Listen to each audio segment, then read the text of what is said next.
Serious?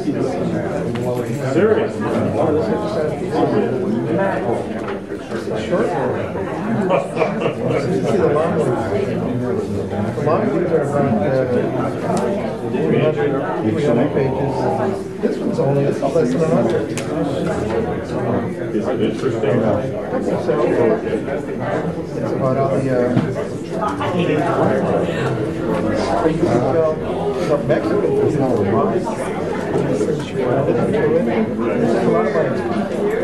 Traditional American food is steak, potatoes, Okay. very scientific, very nutritious, but there's no eroticism in it. So it's talking about Never found an So anyway, we put it in TikTok. We haven't done them yet. That's just the district. Yeah.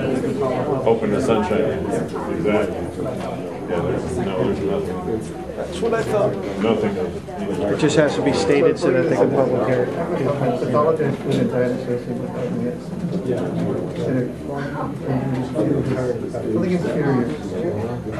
Should be controlled. Quarantine. Well, this is like the turn of the century. Sure. What?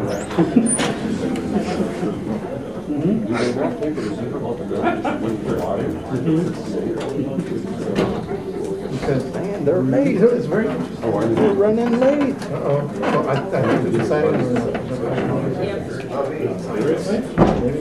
today they decided. Unless they got a letter from Wask.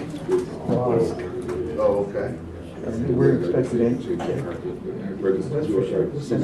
Yeah, send me an email. I'll send It's the that's your way.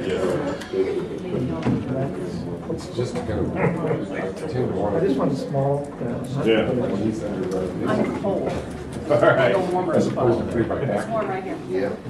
You know what? I think if you head to Florida, you'll be. Are you headed to Florida? No, the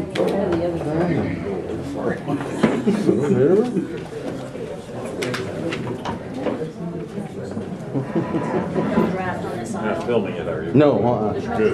Tell me when you start so I keep my big mouth shut. Steve, look at this sentence here. Somebody will The draft on that Over to the door goes.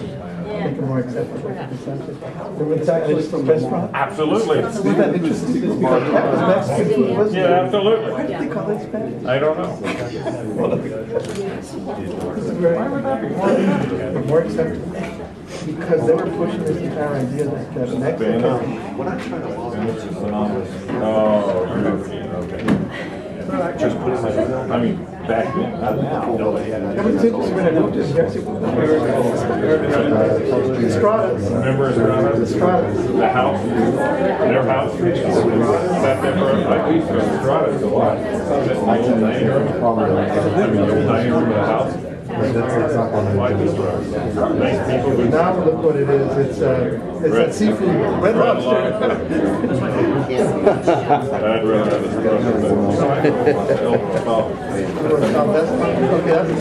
Better late than never. Walmart. The Rosal Spanish restaurant. How's it going, man? Well, it's doing good, man. How you doing? Good, good. All right, good. Back again? Yeah. That's good. Good thing. No one the hell I'm Good for you. He said, bit busy, eh? What it is? that's what the Duke used to say. American. Hi, Princess. Hi, John. That's a nice tie there, Dr. Brad. Swishy today. Swishy. Swishy. Not about here in the school kind of thing, but I am. We went to the same school. That's right. We have a T3 on. No. We were too poor to buy one. Yeah, I'm wearing the Spurs. What? Yeah. Do you think we'll meet him later? I don't know why you don't have this one, right? It's the other one. I don't know why you... Oh, I don't know. Usually sets Brent set me up on that one. He's at Larry and Brandon. And Craig. last year. Francis, you're not the holder. I didn't have a student. Wonderful in here. It's beautiful. And then Craig would start going on about what I did. But then he would just tell me how we invested this. So you need to do this, you need to do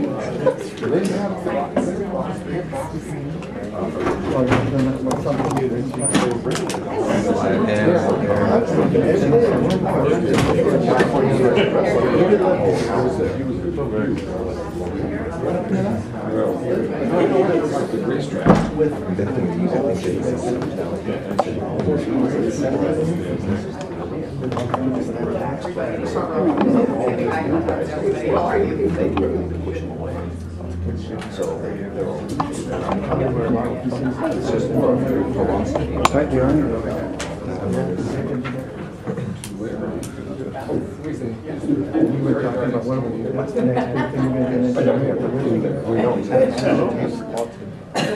He left Colleen and trusted me. He's in We're not gonna have a police department, we're just gonna have roads. Hi, how are you guys? Hi.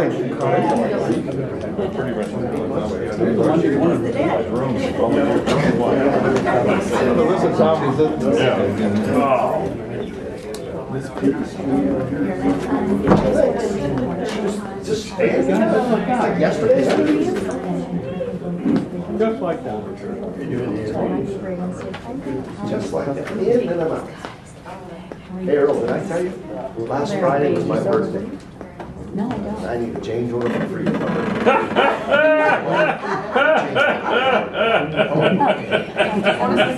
You want to change? Just a free change order, that's all. What birthday do you? Get out of jail free there. Not change it, change order.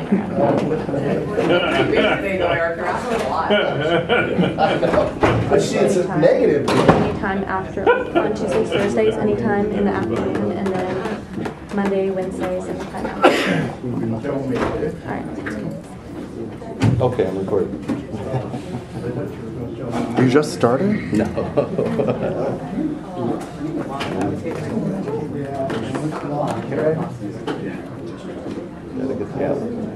That was the one you didn't. Is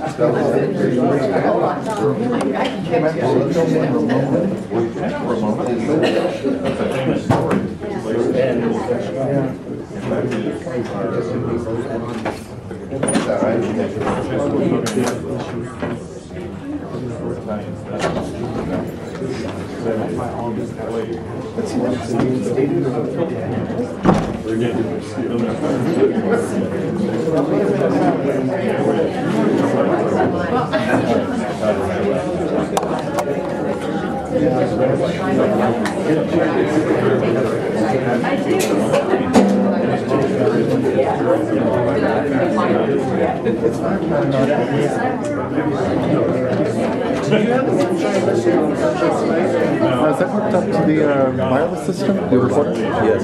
Nice. You can ask him.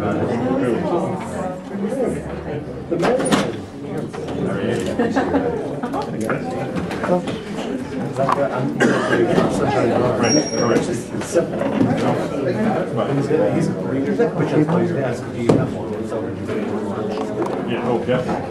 We have to, we're required. But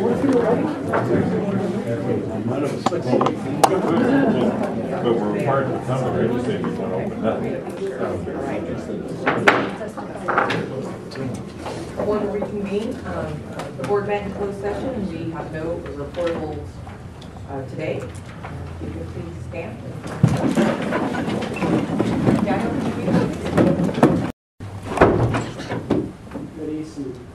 I pledge allegiance to the flag of the United States of America and to the republic for which it stands, one nation, under God, indivisible, with liberty and justice for all.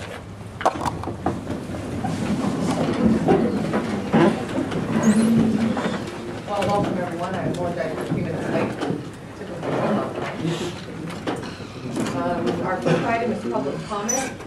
Per Board Policy 2350, any person may address the board at this time either on an agenda item or other matters of interest to the public that are within the subject matter jurisdiction of the board.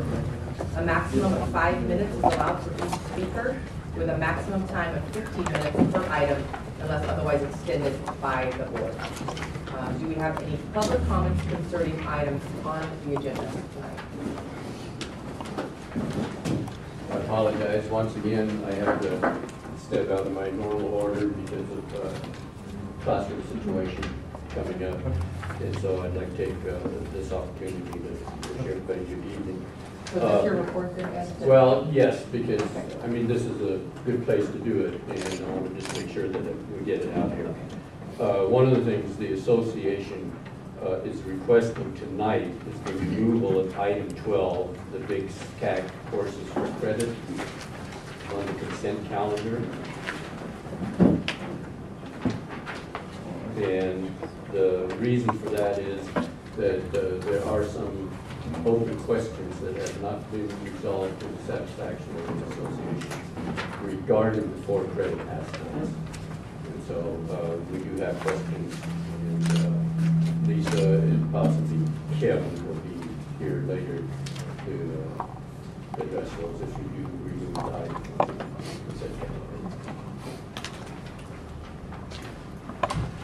That's it. That's your report. That's my report. Thank you very much. Do you have any other public comments concerning items on the agenda? Not on the agenda. One more. We're on the agenda. This is about item 18 on the agenda. I did on, so. I'm sorry, just one moment. No problem. We had someone interested, another person interested in making a comment on something not on the agenda. Okay, so this is still on. Do you need it? Okay. Yes, sir. This is about item 18 on the agenda. Your name, please? Matthew? Last name is S-C-R. Max Sequoias. I've been researching this for a little while, and I've talked to you a little bit about this in the past. There's a little bit of confusion about, I know that under our program review, we're asking and promoting healthier food. It's a little unclear where we're going in that direction. We've seen the figures that the paper brought out in November about the Carl's Jr. contract. I know we're talking about considering to continue that at the moment, but I've gone through the trouble, back through some of the past surveys, the ones that I can get my hands on. The 2006 one that the campus did that was focused on food court, pretty much about the food service and everything else. I could never find the original survey to get a good handle on how the questions were asked. But I did go back and get the ASP survey from 2009, and they found that in a sample size of 396 that for Carl's Jr., there were 100 people out of 396. That was a 26.4 approval rate for Carl's Jr. at that point. And this was done in December 16, 2008. This was collected. Fruit and healthier snacks came in recommended at 75.5%. Neutral was about 21.7%. Soups and salads were at 72.4%. Neutral was about 26.7%. Vegetarian options were at 37.9%. Neutral was about 49%. Student government, that just did their survey last term, or semester, found that the folks that not out of about a 600 sample size, roughly, I couldn't get that number confirmed. Those who did not frequent Carl's Jr. were 328%, which equates to 54.99%. Those who did frequent was 263 folks, and that was 44.5%. My own survey at the moment, I've done about 100 surveys. I have a little problem in the way I frame my question, but out of 100 people surveys I've gone through at this point, I have about 700. 59 people, or 59%, did not go to Carl's Jr., just to let you know. I know we're waiting for accreditation to come shortly. There is some concern about what our food choices are on campus. If you look at the literature that Carl's puts out for everybody to look at and compare it to RDA standards, which is dietary standards that the USDA puts out, the numbers are not very convincing as far as food. For instance, is sodium on a turkey burger which is about 490 calories. That's 960 parts of sodium, which is milligrams. There's 2,400 recommended for daily allowance. That's one of the best choices for sodium. One of the worst choices for sodium is roughly, for instance, fish and chips. That's 1,410 for salt. And there's other factors in consideration in that. So I think we need to think long and hard about what choices we're going to have. And in conjunction, if we're going to have a vendor that comes on campus, whether it is Carl's or it's somebody else, and they state their facts and their phytonutrients and everything else, that we're going to need a side-by-side alternate for the food system here as far as the consumer base. We should also be able to identify all of our nutrients and everything else that people can compare and shop as to their food habits. Any questions? So you're wanting us to pull item 18 off and discuss it? Correct. I think that would be a prudent thing to do. That's my recommendation. Thank you much.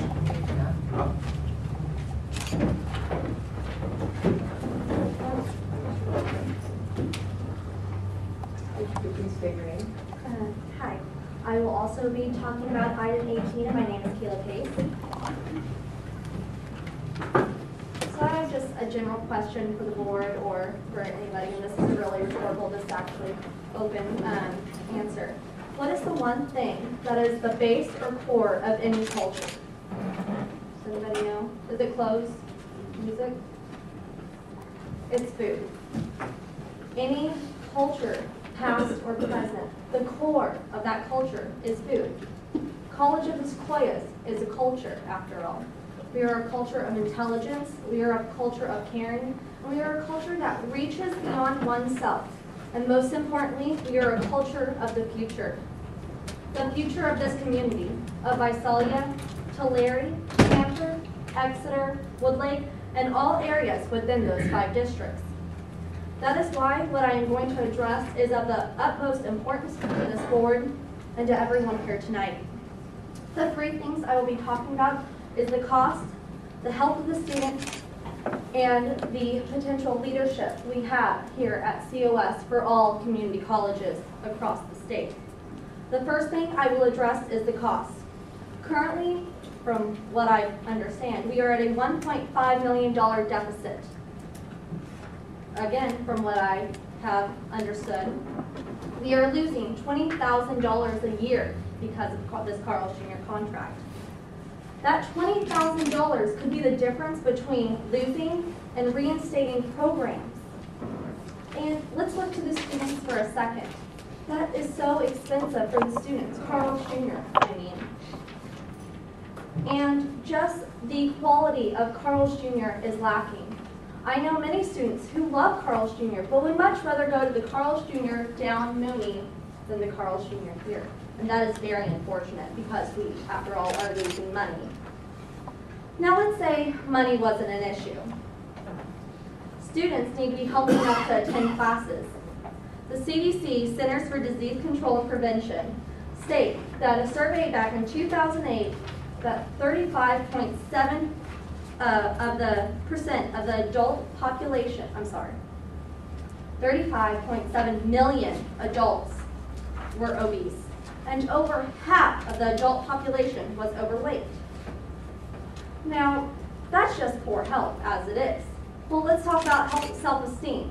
You have young students who are coming here who want to be looked upon as well. You have people not only coming to college to study, but wanting to date. Now, when you have a lack of self-esteem, I'm sorry, but when I lack self-esteem, I don't want to attend class. What student does? You want to feel good about yourself when you go to class, and feeling good about yourself attributes to good grades. Now, let's go back to the CDC. Do we want to be an institution that goes with the flow, that continues to push out products that are obese or overweight? Or do we want to fight against the current to be a healthier college? Beyond the health of the student, let's look at the institution. We are one of 112 community colleges. When speaking with many other colleges, a lot of them are in the same situation as we are. Maybe not the UCs, maybe not the state schools, but community colleges. We are in a similar situation. A young man by the name of Andrew Bott, who is the Vice President of Business and Affairs for the Associated Student Organization down in Pasadena College, has fought against this. He, in fact, has implemented a thing called, a program called HUMAN. HUMAN is healthier vendors. Now, if we wanted that at our campus, now if we want that at our campus, we can bring that to our campus, because after all, they are an organization. With that being said, COS needs to look to the future as being a leader for the other 112 college campuses. Today I have mentioned cost, health, and COS as a leader to the 112 colleges. I realize that the majority is normally speaking for the minority as well, but unfortunately in this case, many of the majority of the students at this college are apathetic, and this is the one case where the minority should be listened to, because after all, we are the passionate ones. We are the only ones who are willing to care and come to the board meeting today. Now I would like to address the board. Ms. Carzosa, Mr. Zimbaldt, Mr. Mann, Mr. Nunes. I understand all of you are COS graduates. And even you, Mr. Sherman, your son is also a COS graduate. I was reading up on you guys today. You were wondering where I got that info from. So my question to you guys is, wouldn't you guys want healthier food? Or would you guys be willing to go and eat Carl's Jr. on this campus? Or would you rather go to a healthier place? You guys can afford it. You guys are the success of COS. And that's what we're all here. We are all here wishing and wanting to be successful. But it is hard when you have a place like Carl's Jr. on your campus where it is not a healthy place to eat. It is losing money for the college, and we are just going with the flow and continuing to be like the 112 other colleges. I believe that this is the best college in the state, and I think we need to become more of a leader, especially when it comes to food. Is there any questions? Thank you. Do we have any other comments concerning items on the agenda? Seeing none, we will go to off the agenda. Thank you for Thank you so much. My name is Jim Cosero. I am the president of Central Section, California Music Educators, band director at Porterville High School, and Visalia resident. I would like to talk about the instrumental music program, the band at COS. A little bit about the history. Dwayne Newcomer was the first band director here from 1957 to 1977. His load included marching band, concert band, jazz band, pep band, music theory 1, and music appreciation. Following Dwayne was another Dwayne Weston, and also Harry Buchanan, who kind of teamed up and did the program, and Harry brought in some more jazz, night jazz, music theory 1 and 2, and also beginning instruments, while Dwayne did a marching band, concert band, pep band, musical theater, music appreciation as well. That brings us to 1990 when Jeff Bilden came in, and Jeff's load was concert band, marching band, jazz band, community band, Dixieland band, pep band, musical theater, beginning instruments, guitar. One year later, music appreciation was added. So you can see as time has gone on, the load has increased. But the thing that hasn't changed at COS has been the quality of the program. The COS music program has always been a model for the community college district, and I'm just here to voice my support for continuing with that tradition. As time has gone on, when the load has increased, the quality has stayed the same, and it's because of the people. As a Porterville Unified teacher, many of my music students have opted to come to COS rather than attend college in Porterville for one reason, and that's the band. The band is a full-time job. Running a band is much more than conducting. To run a band, the teaching part of it is about 50% of the load. There is much more to do with the band regarding everything in the office and running the music and everything else, and it takes a full-time person with office hours. When the band was cut at Porterville College, the instruments that were there somehow just disappeared, and without somebody there in the building at all times, I would hate to see that happen. at the College of Sequoias. I personally have performed in the COS Thursday Night Band, and I was principal trumpet of the Tulare County Symphony for nearly 20 years and gotten COS credit for those classes. All of these classes do a tremendous job in community outreach and making the community of Visalia and surrounding communities stronger at large. But the anchor to all of this is a band director on site full-time. There are currently many former COS students working as band directors in our vicinity. I'm just going to read the names, not the schools, to save time, but these are people that have attended COS since 1990 that are currently teaching.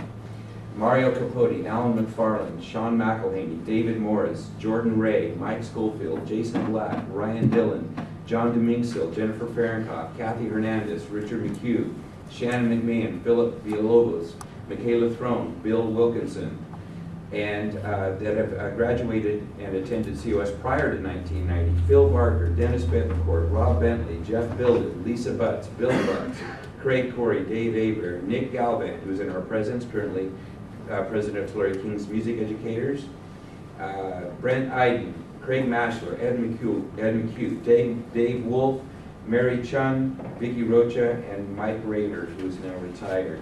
The influence on the community at large in our area from the COS music program is monumental.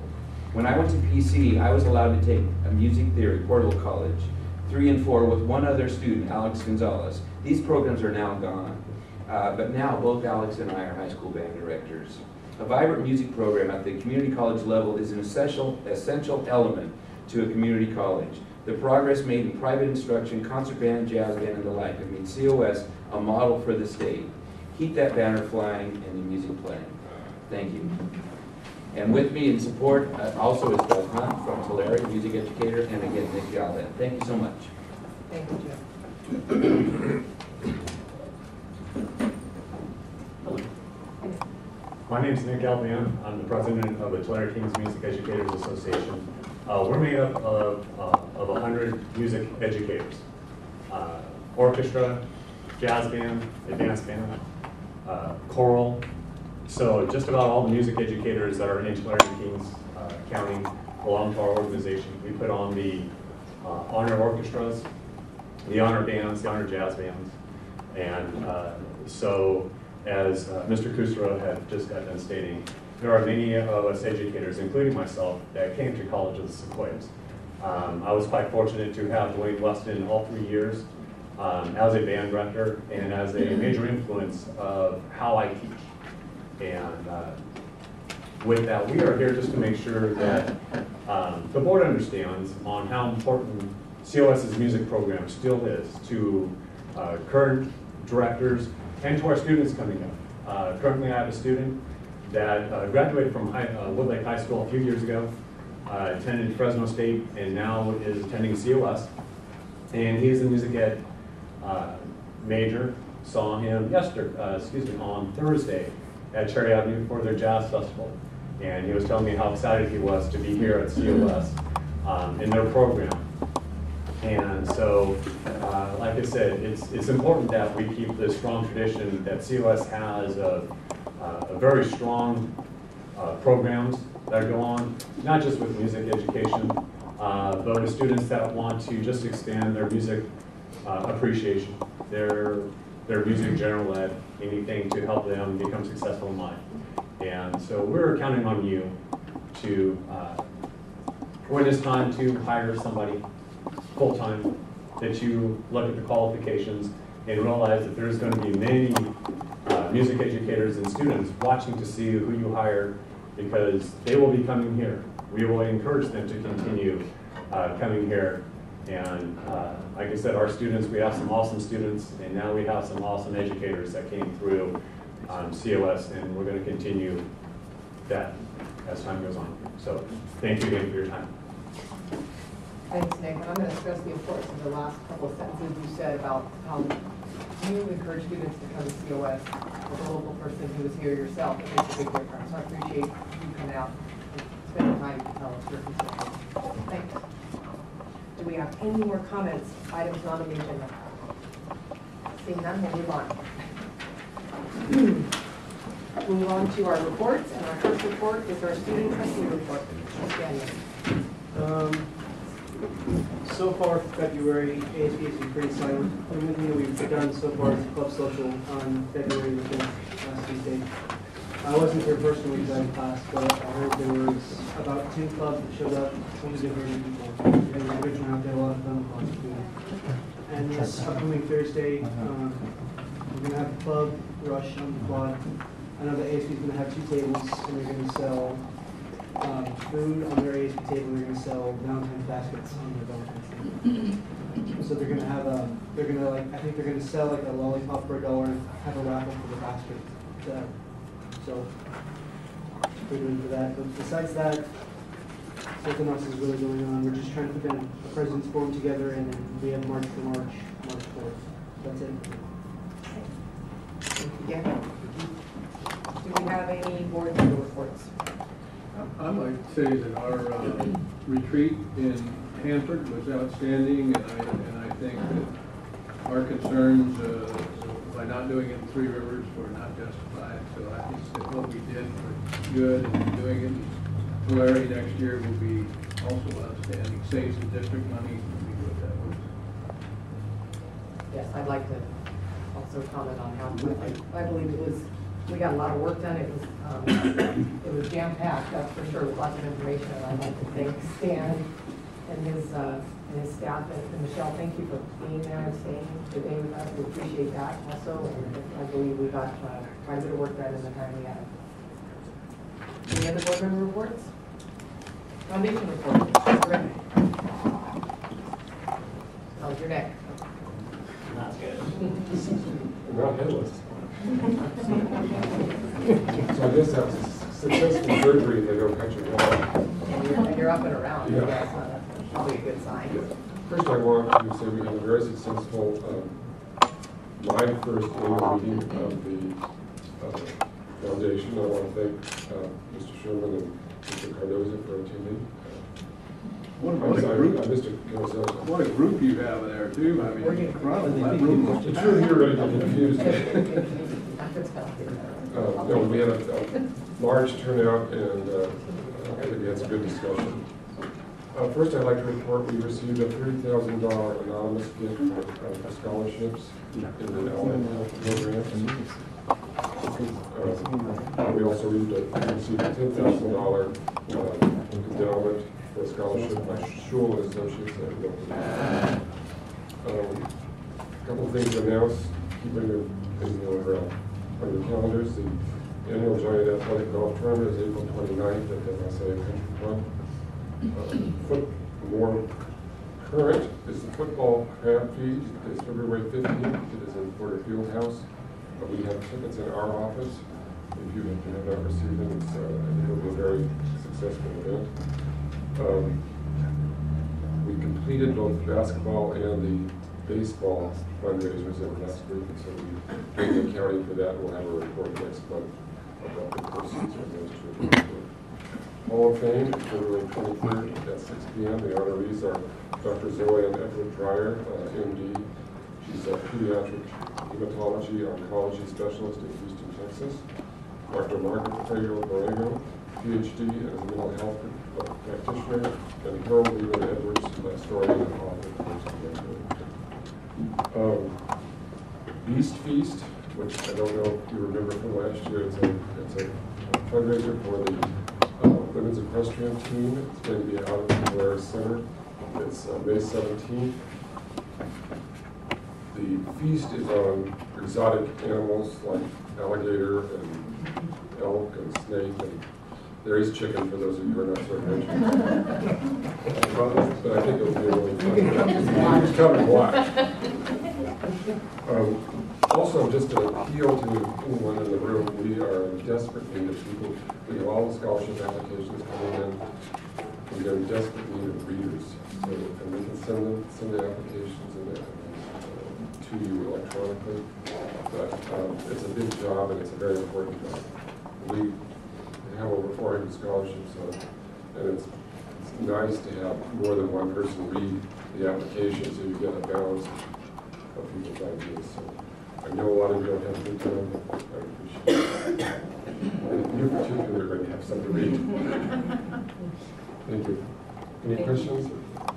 You might mention who your new officers are for the foundation. Oh, yeah, we elected new officers. Sherry Bell is the president. Vice president is Skip Barwick.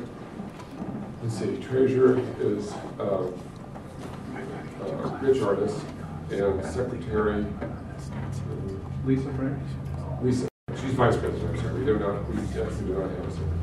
So we have the officers are spread out over the district. Lisa's from Hanford, 2 people from Tulare, and 1 from myself. Thanks, Steve, for presentation report. Good evening, everyone. I want to reiterate what Mr. Renton said as far as the scholarships. I've been fortunate enough to read scholarships the past couple of years and volunteered in this year. And it's the best use of my time because you get to see some of, one-on-one, some of the incredible work our students are doing. It's a really rewarding volunteer work. As far as accreditation, the news is that the letters were mailed today. They mailed them via U.S. mail. No one is awaiting more anxiously than I, bothering Janet every 30 minutes to see if she's checked the mail. And we should, I guess it depends how long U.S. Postal Service takes, we should know what our results are in the next couple of days. So we'll be getting back to you. I was lucky enough to attend an accreditation workshop this Friday and Saturday with Cindy Delane and Jenna, I'll have you pass those down, and Christian Anderson and Joni Jordan. And we saw some incredible presentations. Christian Anderson sent out a summary to the faculty today, and we can forward that summary to you. But it was a really great time for us. We got to hear from Bob Rubino, who was the president of the ACCJC, along with several other members of the ACCJC and colleges around the state who had some really great information. What we heard over and over again, what was the key is having good research, good data, good information, the support from the research office to provide the information you need for decision making. One of the things I wanted to share with you was the sanctions for the past several years. I just handed out one of the slides from a presentation that we saw. And as you can see, the reasons college have been placed on sanction for January 2011, which is the bottom, is 4 for program review, 15 for planning, and using assessment results, 14 for board roles and responsibilities, 5 for internal governance issues, and 13 for financial management or stability. What I wanted to point out is that, as you can see, the areas that we are very strong in are financial, the board, and program review. We did not receive any recommendations on any of those areas. Yet you can see it's an ongoing problem for many other colleges, especially not having the financial stability and issues with their board. And Michelle Hester-Reyes mentioned that at in her last report, especially about the issues with the boards at other colleges. So I was really glad to see this was reiterated in this conference that we went to. And program review, that was one of the things I wanted to say. We heard over and over again about people with issues with program review, and we were able to, at every presentation, say we have one of the strongest program reviews from any college we've heard of across the state. And I think that faculty sometimes they might be a little too strong, so we're working on that as well. But we have a very strong program review process. Where we fall, along with some of the other programs, is with the 15 who were received sanctions for planning and then internal governance. And so we expect that we'll see some type of, we don't know what yet in those areas, but I just wanted to point out to you where we fall in with the other colleges. So that's where we are right now, and we should, like I said, hear something any minute now. Minute. Tomorrow, I'm right? I'm going to go check the mail right now. Lori, I have a question. Sure. Where do we fall down on planning and in internal governance? So in the planning, those were in our recommendations that I handed out to you at the board retreat and at our last board meeting. Those are 2 of the areas of recommendations. As you recall, we received 3 areas of commendation for facilities, for our student support programs, and for our president's communication with the students.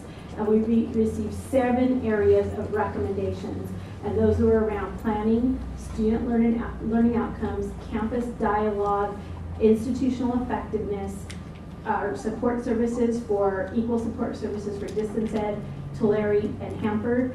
And then we received more minor recommendations on our human resources, and of course I'm going to forget the last one. If there's one other one that we received minor recommendations on, but our major recommendations that we expect to see some kind of work to be done on is in planning and internal governance, which is our campus dialogue and our institutional effectiveness. And that really has to do with how we're all working together, how we're communicating together, and how we're using data to inform our decision making. So we do expect to see something in those two areas. Okay. Any other questions? Well, now we'll sit by our email and wait with you. I think I'm going to call you. I'm going to stand in the effort and call you now. Okay. Thank you. Daniel has a question. What about campus dialogue? What was it about campus dialogue? It was how our different committees communicate with each other. So we have a lot of really strong committees that do planning and decision making, but the group that came out didn't see a strong enough connection to how all of those various committees and decision making groups communicate with each other. So we need to strengthen those processes. Any other questions? Thank you. Thank you. Superintendent President. Okay, so in the spirit of accreditation, I wanted to defer my time today to invite representatives from our RN and PTA program to give us a little presentation on the recent results of the internal accreditation that was done in our registered nursing program, and an update on the program, both registered nursing and physical therapy assistant. So I'm inviting to the podium Cindy Delane to share that information.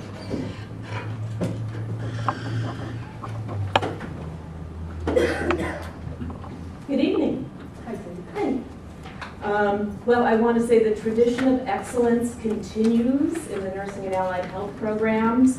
Through the leadership of Karen Roberts, our nursing director, her faculty and staff, the Board of Registered Nursing has reaccredited the nursing program, which has been in existence, hard to believe, for 43 years here at COS, with no areas of non-compliance, a very stellar accreditation review. And we are also very fortunate to start a new tradition of excellence, and that's our physical therapy assistant program. Under the leadership of Jonna Shingle as the director, her faculty and staff, they too completed a very successful new program accreditation late last spring by the Commission of Accreditation in Physical Therapy Education. And boy, is it really something to get a new program started through the PTA accreditation process. Both programs, as you know, are well respected in the community, the region, the state, and within their own professional organization. So it's my honor to bring up Karen Roberts and Jonna Shingle to present to you all the good that these two programs do.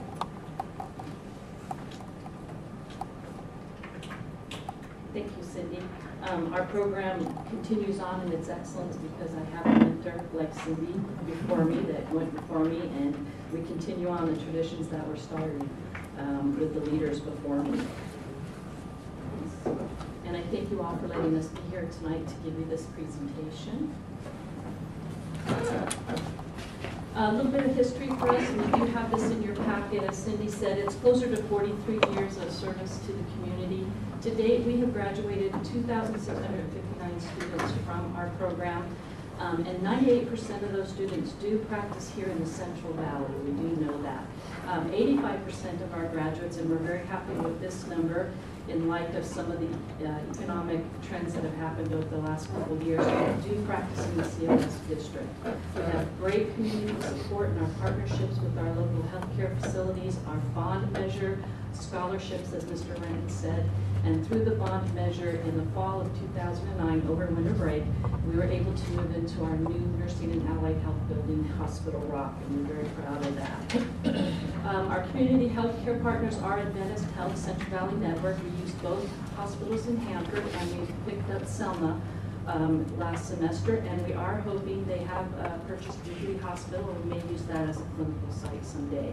Kauai Delta District Healthcare System, Sierra View District Hospital, and Tulare Regional Medical Center are our main hospitals and healthcare facilities that we use.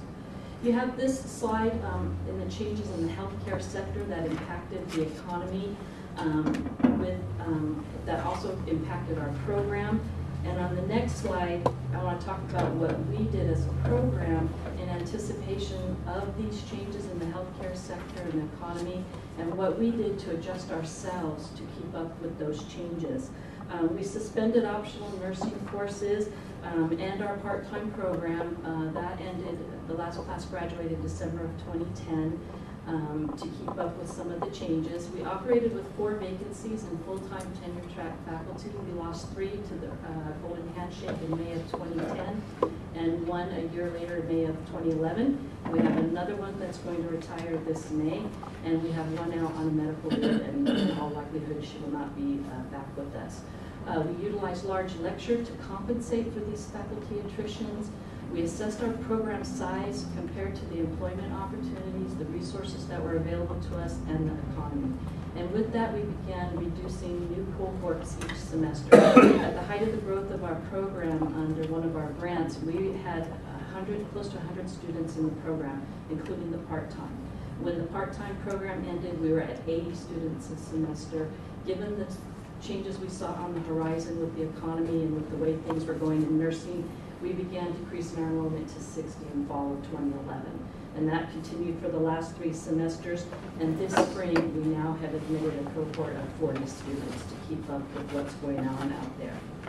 This next slide kind of gives you just a good picture of where our students' success is and our program success. The orange bars are, the blue bars are students who are successful in their first attempt at taking the RN exam. 2010, 2011, in that springtime, the BRN and all nursing schools across the nation changed the test. It became harder, and we anticipated that our passing rates would go down, and they did in 2011, 2012. They dropped a little bit, but as you can see in 2012, 2013, we're back up and we're on the rise again. But with all of that, even with the test scores, our students have stayed successful in our program. And you can see we have a very low attrition rate. It's about 1 to 2%. We have a very strong internal student success program. We try not to let any of our students fail out unless there's just circumstances that don't allow them to stay in the program. So we have a really good, strong program to offer our students and help them to stay in the program, and we don't want to lose them. We need them to take care of all of us as we get older.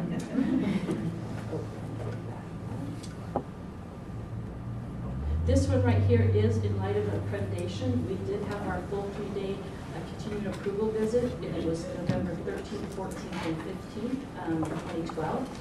We're on now a 5-year accreditation cycle, so the BRN will be back in fall of 2017. And as Cindy said, we were found in full compliance with all the California Code of Regulations. So we're very proud of our accreditation visit. And our nurse education consultant, Kelly, left us with some really good positive comments, and that's on this slide right here. She went to visit all 3 hospitals. She talked with staff members, students, faculty, our administration, Stan, Jennifer, Cindy.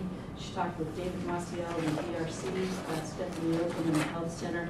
And from her visits with all of these people, this is her picture and her view of what our program is. And we got really good confidence from her on our program. Our students appreciate being held to high academic standards. We have a very rigorous program. Program's ongoing self-evaluation process provides data for program management. We do a 1-year evaluation of our program. There's 11 criteria we have to evaluate for the BRN, and we make our changes according to that. The program has long-standing relationships with its community partners, and it's held in high regard in the community, and she heard that as she visited the different facilities. We have a very cohesive faculty at this time who are committed to student success and our modern facility hospital block, and she was quite pleased to see that the program has continued support from our district administration. So she was very pleased with our program, and that is the RN program update in a nutshell. Any questions? Any questions? No, thank you very much. Well, I'm definitely the new kid on the block, and I wouldn't even try to start this without Karen in front of me. How do I get next? See, she's helping me out again. So I'm Donna Shingle. I'm the newest program at COS, the first degree program in about 25 years. So we're very excited to be here. And again, thank you for your support. In tough economic times, to start a brand new degree program I know is difficult. And so I appreciate Cindy's support. I wouldn't have done this without Dennis Goebel and Karen, because they both have extremely successful programs, and I fit right somewhere between nursing and sports medicine. So the resources and the history were here for me. We actually wrote a workforce development grant in 2008. It was the highest ranked grant in the state of California because the need for allied health professionals in this area is so dramatic. I was hired in 2009. We're the only PTA program between Los Angeles, Regis College, and Sacramento City College. We have no competition with private education in this area. So we're one of the 5 programs in the California Community College system. We admitted our first cohort in 2010. We had approximately 100 applicants. We admit 26 new students each fall semester. And we've done this for 3 admission cycles now, and our numbers have pretty much stayed the same. We have anywhere from 80 to about 120 applicants per year for the 26 spots. Because we're a new program, we've been up and down the state going to different conferences. This is a picture of us at our state conference where we're the only PTA program. And all of the employer recruiters were at our booth because PTAs are less expensive than PTs and the job market for them is fantastic. We have 40 clinical sites. That's why you guys vote on so many of our contracts. I want to thank you for doing that each and every month. Our students spend over 680 hours in the clinical setting, and it's this strong link to the community partners where they get many of their job offers. We place our students in PT clinics all the way from Bakersfield to the Bay Area. We don't move them out of the district unless that's where they come from. Because we are a workforce development grant that was granted through the California grant, we do take students outside the district but within the state of California. This is our data when we've had one graduating class. We had a 96% graduation rate. Of those, 96 passed the state board, and of those 25, all are 100% employed. All 25 new taxpayers. That's what I'm most proud of. We also received a full 5-year accreditation. That's the longest accreditation cycle a new program can get. We just sent in our annual report and just letting you know that we're going to continue to do what we said we were going to do. And I will tell you, there's nothing like accreditation that'll kick you into getting all your nuts and bolts in place. And again, I couldn't have done it without the support of Karen and Cindy and also the board president. How long is the program? Maybe I missed it. It's a 2-year program. Pretty much like nursing, a 4-semester program ends with about a semester of prerequisites before they can apply. And what kind of money can they make? Our students are making anywhere from about $25 to about $35 an hour with a 2-year degree. And only a semester prereq, so that's a little bit lighter than nursing. It is a little bit lighter. Right now, we only require anatomy and physiology as prerequisites. They do have to complete their AS degree, though. So if they can get more of that done while they're waiting to get in, we do certainly encourage that. But they do have to complete a full AS degree in order to be able to sit for the state board. So once they're in the program, are they able to take some of those classes? Yes. We have a little wiggle. That was required by our accrediting body, that we have to prove that they have wiggle room in there to finish their AS degree requirements. Great. All together, how many units do you have? In the PTA program? Including county to get their AS degree? 73. From start to finish.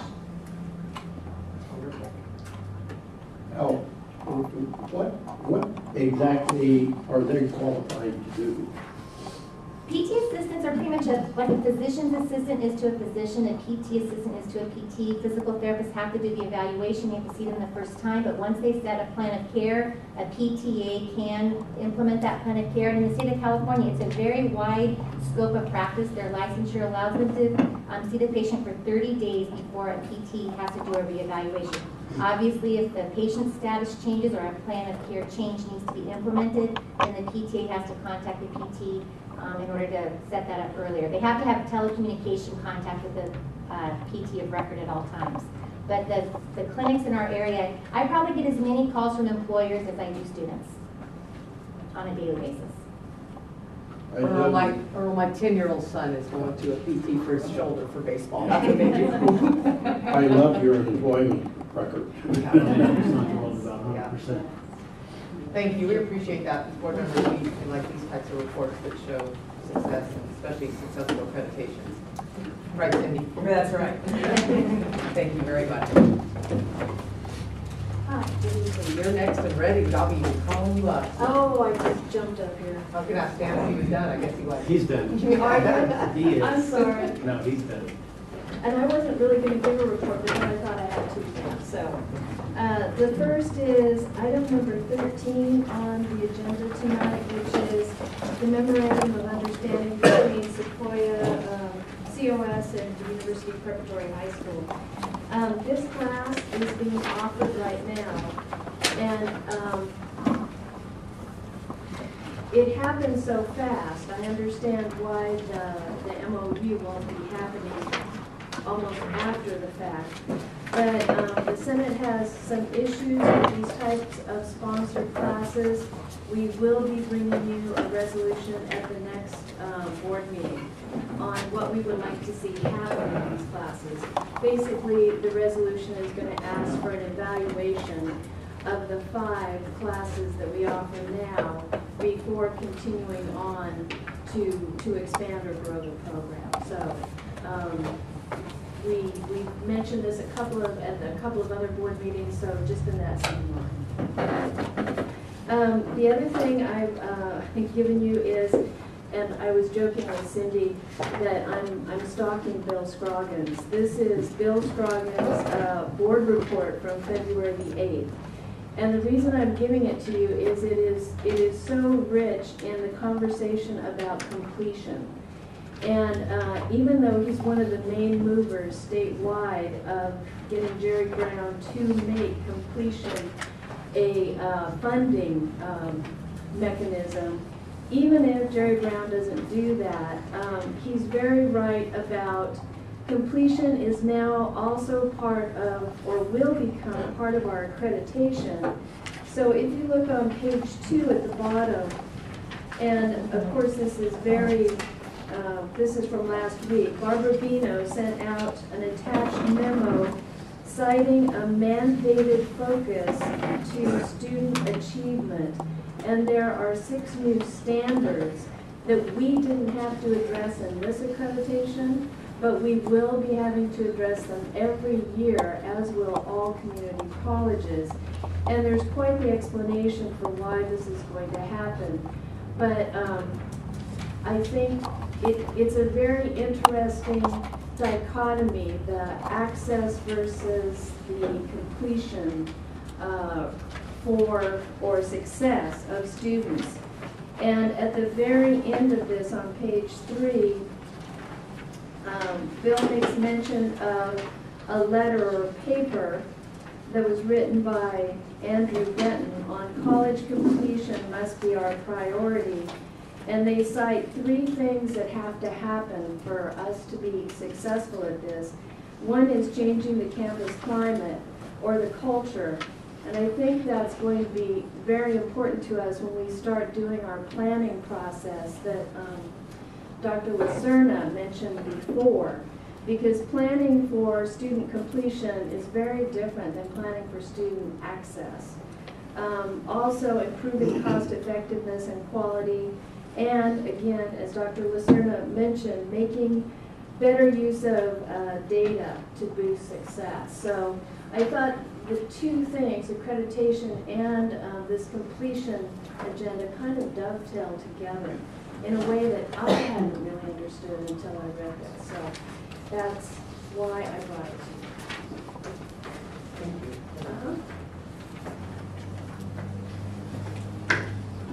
Austin, CSEA? Off of CSEA, I left postcards on the counter in front of you. Just they will go out next week. Tickets go on sale for our Big Spring musical, Jekyll and Hyde. Opens March 15th, so I just wanted to make sure everybody knows. I'll leave something more with Janet, but they will go in the mail next week. It's going to be an exciting musical. No kids? No kids allowed? PG-13? PG-13. if most kids you know are playing the video games, it's going to be pretty tame compared to I'll the leave video my games. My report tonight is, I'll keep it short. I just wanted to thank both Stan and John. There's been a number of issues come forward lately, and they all relate to, as I was telling Stan the other day, they were growing pains, lack of money pains, and lack of workforce pains. And unfortunately, one of the causes of that is when your workforce is overworked, underfed, trying to manage 3 new campuses, tempers seem to fly. So there's been a number of issues we've been working on, but I would like to thank both of them for working with me, and we've been meeting a lot and trying to get everything under control. There's just growing pains. Growing pains are hard. We're growing. So I just wanted to thank them and continue to work with them. Thank you. Thank you, Steve. Christopher? Nicole? He was here. Did he leave? He stepped down. He stepped down. Okay. Of course, there. We'll move on to our general obligation bonds. These are just information. The next scheduled meeting for Visalia is February 26th at 5:30, and for Tulare on February 25th at 4. And the board will be having a study session right after that, right, Stan? Correct. And Tulare at 5:30. Okay. So if anyone is interested in that, the board will be meeting and doing a study session on the Tulare bonds on February 25th following this Measure J meeting. On to information items. First up is our audit report. As you'll recall, every year the district must submit to an annual audit. It not only verifies the financial results that we pass on to the state, but also verifies the processes that produce those results. And tonight we have with us Ms. Samantha Moore from the CPA offices of Vavernick, Trine, and Gay to share those results.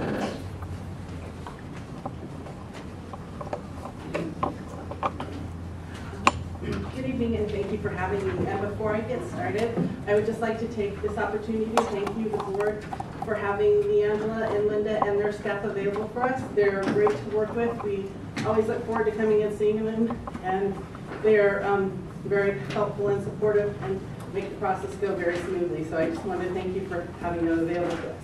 And what I'm going to do is I'm just going to hit some highlights. So as I go along, if you have any questions, don't hesitate to stop me, or you can wait until the end. I'm going to kind of jump around a little bit, so let me know if I lose you. I'm going to start off with your management discussion and analysis, which is on pages 4 through 10. And this is the district prepared document that's to be used in conjunction with the audited financial statements that are included here. And it contains some condensed information for select financial statements.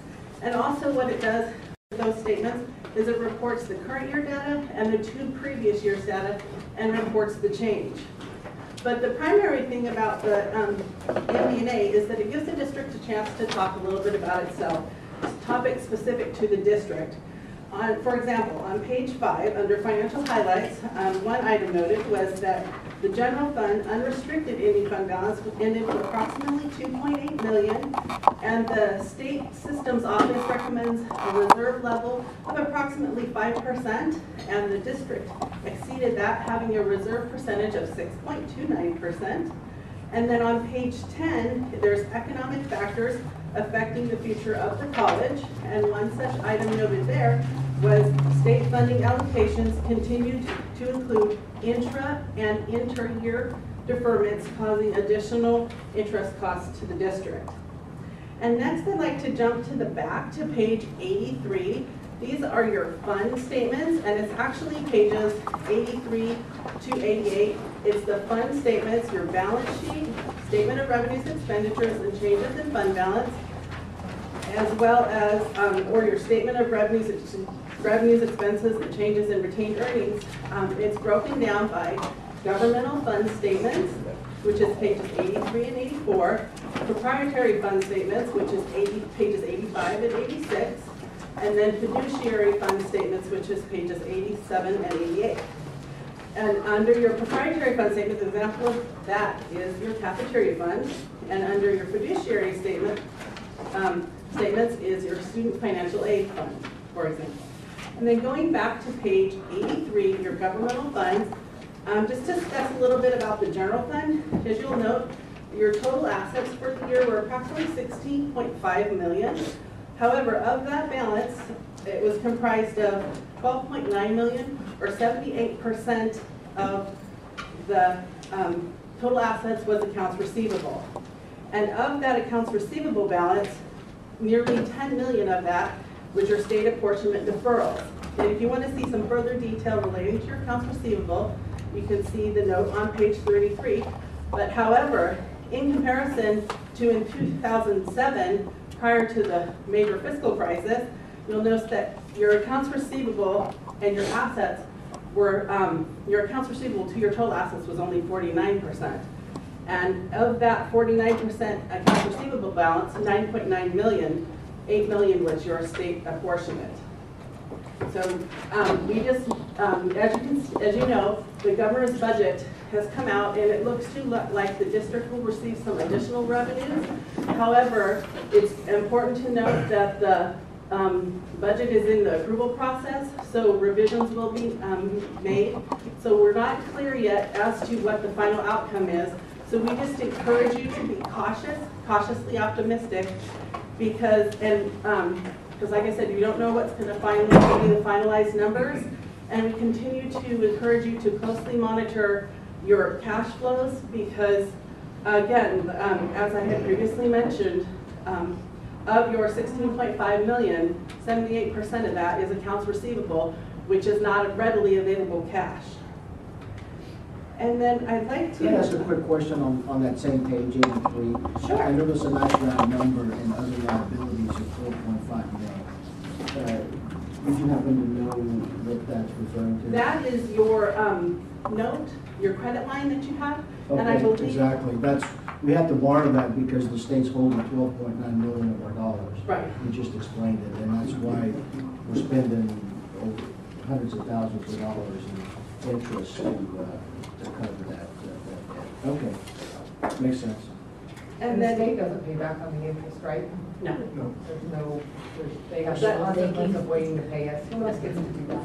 Yeah, exactly. They don't wait for us to pay our taxes. They charge us interest on that. And now, next I'd like to flip back to toward the front on pages 11 to 14. This is your entity-wide statements.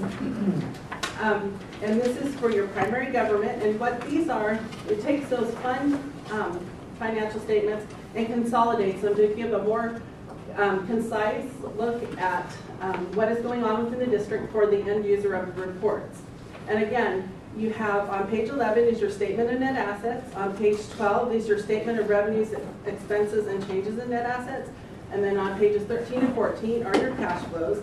Each of these statements report your current year data and also your prior year data for that respective financial statement. And in your statement of net assets, there's a couple things I'd like to point out. If you go under your non-current assets on the line item, non-depreciable capital assets, which you're probably more familiar with the term construction in progress, you'll see that there was approximately a $37.4 million increase. This is the result of your ongoing projects here at the main campus, as well as in Tulare and Hanford. And if you want to see a little bit further detail explaining these changes, as well as your existing fixed assets and any new ones, you can look on page 34, note 6, that's your capital asset footnote. And then a little further down, under non-current liabilities, the long-term liabilities non-current portion, you'll see there was a change, also a significant increase. And this was due in part to a bond anticipation note that the district issued for approximately $11.5 million, as well as $2.2 million in accrued interest for the 7 capital appreciation bond issuances that you have currently outstanding. And next I'd like to go on to page 37. This is... Could I look at page 12 just very briefly? Sure. Tell me about... down towards the bottom of the page, income or loss before other revenue and expenses. We have a loss this year of $3.8 million, a loss last year of $3.5 million. what should concern me about that trend? It's unfortunately a result again of the ongoing fiscal crisis, and it's the district having to make hard decisions to keep you guys going. It's just, unfortunately, you've got those deferrals, so you're kind of in a situation where you're having to deficit spend. And hopefully Okay, you can you said the word I wanted to hear. Okay. Well, want is Didn't probably hear, but I was, and below that, am I correct, then the under other revenues, these are the state revenues and for the construction progresses that are underway. Yes. So that's not really operational money. No, that's construction. restricted money for a specific purpose. Gotcha, thank you. And then now I'd like to go on to page 37, just a little bit further discussion about your long-term obligations. It's note number 10. This is just a summary of each debt issuance that the district currently has outstanding. And then below that is a brief paragraph that discusses where each debt classification is paid by or from. For example, payments on the general obligation bonds are made out of the bond interest and redemption fund from local property tax revenues. The total long-term obligations reported in this note as of June 30th was approximately $111.8 million. And then if you want to see a little bit further detail regarding each classification of debt, they're in the pages that are following. And again, it just breaks down, it kind of briefly describes what the debt issuance is, the debt payment schedule, for example. So for your certificates of participation, they're detailed on pages 39 and 40. And then on pages 40 to 47 is your bonded debt. And what that encompasses is your general obligation bonds, your lease revenue bonds, as well as your bond anticipation note. And then lastly, on page 47 is your accumulated unpaid employee compensation and your capital leases. Samantha, just briefly again, on page 39, the certificate of participation, Yes. is the source of repayment for these monies the general fund or what? Does it say that? Your payments of the certificates of participation are from the general fund and the student center trust.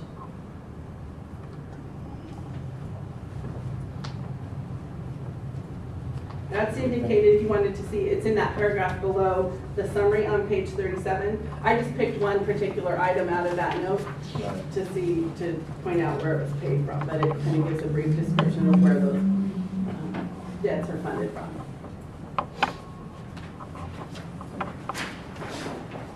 And then lastly, I'd like to wrap up on page 76. This is your summary of auditor's results, and you'll see for each opinion area, financial statements, federal awards, and state awards, you'll see that it's an unqualified opinion issued. I know it doesn't sound good, but it is the best opinion that we can issue for each area. And basically what that means for your financial statements, that in all material respects, it presents fairly financial position of the district.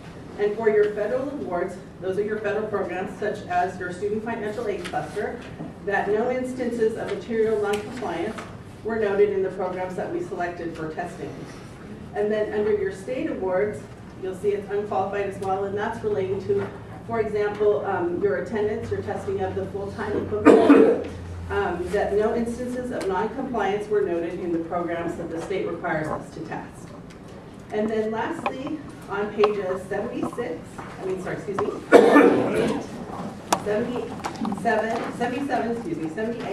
and 79, these are your findings by category. You'll see that they all say none reported. That's indicating that there were no deficiencies of a level that should be elevated to the financial statements and needs to be reported. Again, that's to compliment Leangela as well as her staff, as well as Linda too. And then lastly, you'll see on page 80, there was a prior year finding. It's regarding the to-be arranged hours, your lab hours. It was because the online catalog or the official schedule did not contain TBA information. But again, this is just was a common finding last year, had an easy fix, and the district has implemented corrective action. relating to that finding. And then you'll see also there were no management letter findings. Those are a letter that would have come to the district board in a separate item. Again, that's to say that there is no internal control deficiencies, that we're not, because we have management letters that aren't significant enough to be in your audit report, but are maybe corrective action. So we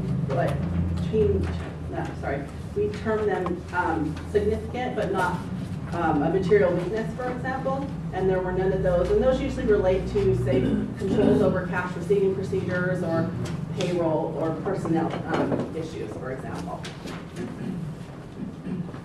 Any questions? Any other questions?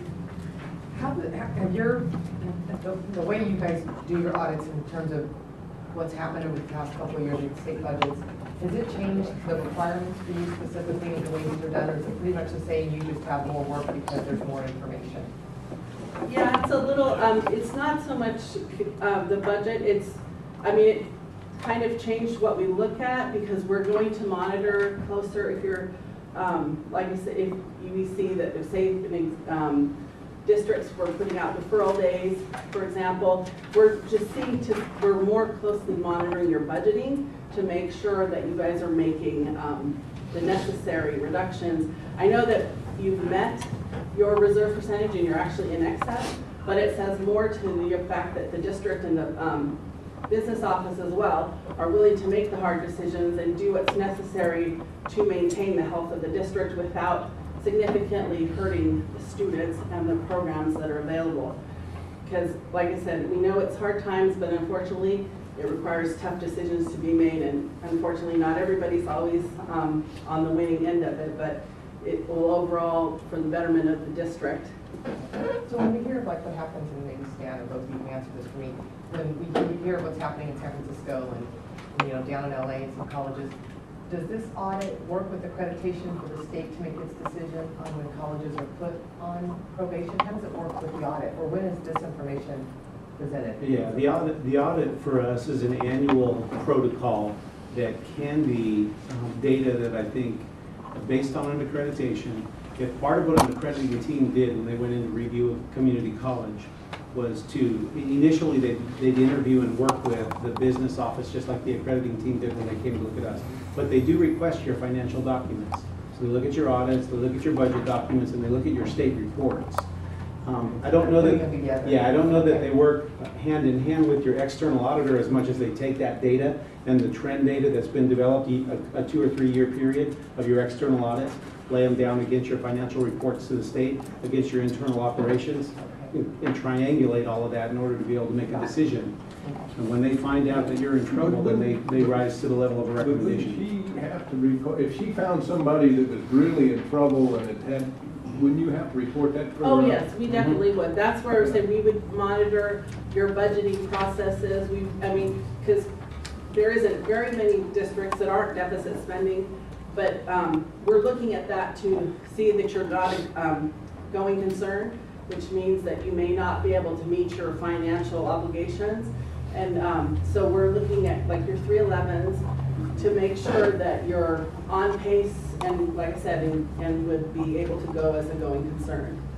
Otherwise, we would, it can be a finding in the report. It could be just a note in the audit report as well. It depends. There's several steps depending on your health, the fiscal health of the district, as to how much we have to put in here and what would be disclosed. And I suspect in a situation where a community college is going through an accreditation and rising to the level of a sanction for fiscal instability or mismanagement, they're going to have findings in what was their most recent annual audit or two. 1 or 2 years in a row, they're going to have had some findings. I guess so the process is there in order to ensure that it doesn't take a few years to catch it. But I guess that's what also as a board member, I'm wondering if the red flag is there, it's going to come out here. Yeah. It's going to come out in accreditation, but when accreditation comes, they're using a number of financial reports to make their findings. And typically, there's been a period of time where the district didn't demonstrate the ability to make any of the corrections, and then it's going to result in a sanction or some sort of a warning or a watch list, which is what happened to those community colleges this year. So they don't necessarily Correct me if I'm wrong, but as an independent auditor, you would be obligated to either disclose to us in some sort of footnote disclosure or in the opinion to the financial statements, whether you had, the independent auditors had concerns Oh, yes, about like I the said, district meeting its obligations for the it next would never fiscal get year. to the audit report without us first going to Linda and Leangela and Stan. I mean, there are steps that if we saw it, something, you know, in question that like, okay, you guys are significantly deficit spending, what are you guys doing? And we might, you know, say something to them, and then the next year it might be not a going concern, but a fiscal condition finding, which is a slightly lower level, but we're letting you know and then giving you the opportunity to take the corrective action you need, but also showing that we're doing our due diligence by letting you, the board, and the district know that we're not going to, 3 years down the road, you're a going concern, you're not going to make your payroll, you know, and without letting you know anyway. Flag. Yeah. So when a college gets put on sanction, where does it come from? Accreditation or from this audit? How does it? It comes from the ACCJC, the Accrediting Commission. Makes the sanction. Okay. So so if they're put on watch, then that next year. So I guess there is some delay, but not much once you get the sanction. And The watch list status out of the Chancellor's office and the ACCJC gives you 9 months, basically 1 academic year, to correct your problem. Okay. Okay. Any other questions? I like the way you reported that tonight. Me too. Thank you. You bounced around it. It Yeah. made sense how you did it. So that was good. At first I thought, well, how are we going to keep up? Very organized. Thank you very much for that. Thank you very much. Okay. Leandro, you're up. Now your job seems almost easy. Yours is only a few pages. First is the 311Q for the second quarter. This is ending December 31st. And as you look at the first page, you focus on the column on the far right side, the projected 12-13 ending balances. If one thing I would note here is if you look at line C, revenues over or under expenditures, we show a fund balance draw of $1,094,000. That's a combination of the fund balance draw of $700,000 and then a bond fund balance draw of $400,000. My is our Medi-Cal allowance. It's basically categorical dollars that are considered unrestricted. So we do have to report them as unrestricted dollars, but they do only spend the money that they bring in. So it's not a draw on our overall reserve, just on their own funds that they brought in prior years. The reason this still shows a deficit is this is as of December 31st. So the fiscal solvency plan had not been implemented. The Prop 30 budget changes had not gone in at this point in time because we were waiting for you to approve them at the January board meeting. On the next page at the top focuses on cash. And this section was really added when the state started deferring all of our funds. They are keeping an eye on our cash flow because they realize it is a problem. As you see there, line H1, our cash, excluding borrowed funds, is negative $3,187,000. Our borrowed funds are $10 million, so our ending cash was $6.8 million. The cash is high there because I drew down funds from our tax revenue anticipation note so that we could pay off our municipal lease of $4.5 million so that we could get that in line to be renewed. So that's why the large balance there. I had drawn down the money, but the bank requested that we not pay it back until January. Are there any questions on this report? There is a footnote stating the savings that we have from the benefits cap. That's also noted in here.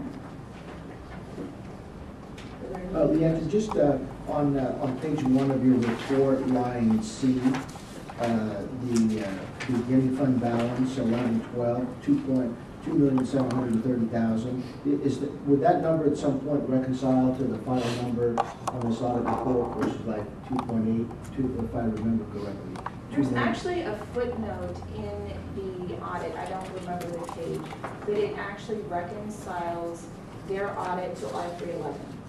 And the differences are fair market value, where they have to gross up our investments. Okay, so it does rinse. Yes. Were there any other questions? The next report is the budget accountability reports. And as you see there, the first report is the report that comes to you monthly on the consent calendar. We pull it off for the quarter accountability reports just to go over it in a little more detail. It compares the working budget that we're asking you to approve at tonight's meeting to what you approved back in January at your January 14th meeting. And then it gives footnotes for the changes. I always draw your attention to the fund balance draw box that's on the lower half of the page. This is really what you should keep your eye on, because it's putting a spyglass on how we're spending our reserve, unrestricted reserve only though. So as you see here, as of February 11th, our fund balance draw is down at 0 because we've started implementing the fiscal solvency plan that you approved in January. If you look at footnote A, our revenue limit increased by $3,081,000. This is due to the Prop 30 passage. So we removed the 2.7 workload reduction that had been put in there in case Prop 30 did not pass. We also put in the $366,000 that's approximately coming to us for restoration. If you go to footnote B, this is various categorical carry forward budgets were put in there. The DRC had an increase of 81. And then there's 2 new grants, the Career Technical Education Pathway number 6 and the Valley Can Air new grants.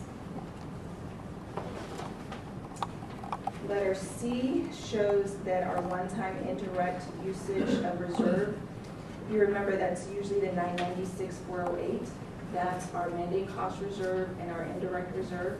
As we're implementing portions of the fiscal solvency plan, that actually calls for using less of that reserve so that we will have it in future fiscal years if we need it. If you look at the expense footnotes, it notes out any increases. Most of these are due to implementing the fiscal solvency plan. If you look at footnote F, we put back in the retiree health insurance cost because the fiscal solvency plan calls for us not utilizing the irrevocable trust, so it's there for future use. It's also going towards funding our actuarial liability, so it's more fiscally sound to not utilize that reserve. Also, the health insurance cap was implemented, so the health insurance budget did decrease. Section H also has some of the fiscal solvency plan. The COP's interest increased by $226,000 because we are no longer utilizing the Measure I funds, so that those will be there in a future year if necessary. And then the contract service decrease of $57,000. That was due to ABC electricians, the expense being less than anticipated.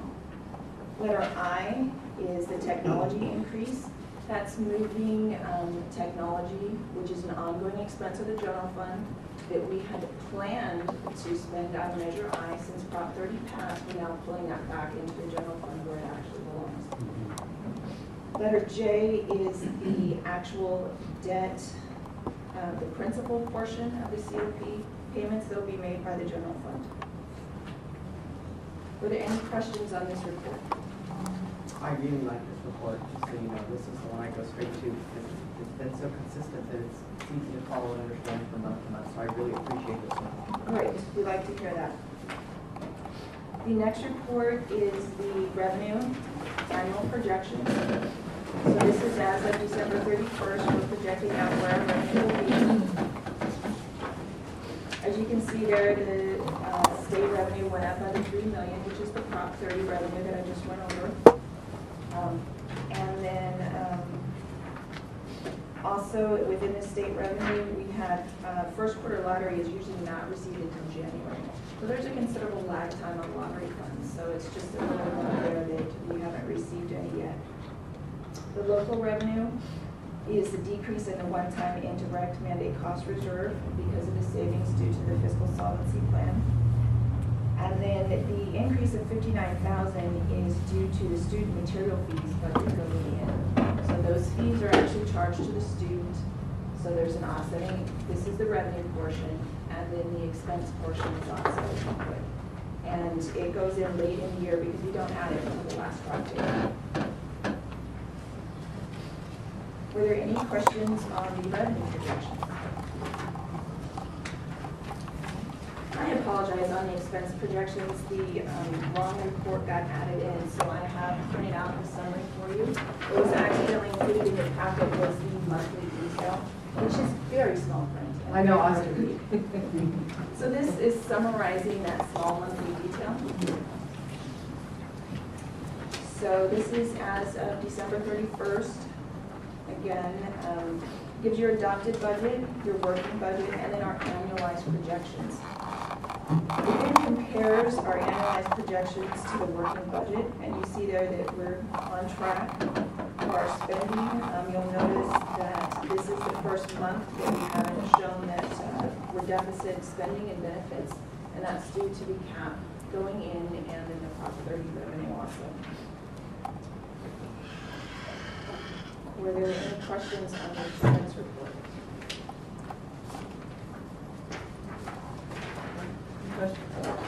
The final report is your quarter ending December 31st, a snapshot of all the different fund groupings. I just want to remind you that this is a snapshot of a point in time, so it's not what we're projecting our ending fund balance to be. So if you see general fund, the first column on the left-hand side shows as of December 31st ending fund balance of -$3 million. And that's due to state deferrals and the revenue dollars not coming in until later in the year.